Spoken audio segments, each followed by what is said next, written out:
Let's make honeydew frozen yogurt. Wow guys, this is super delicious.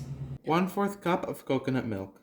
Half a teaspoon of vanilla extract. 2 tablespoons of honey.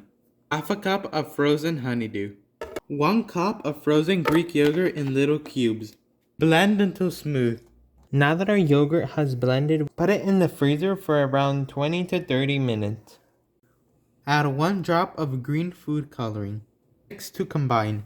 Now we are going to transfer to a piping bag. This step is optional.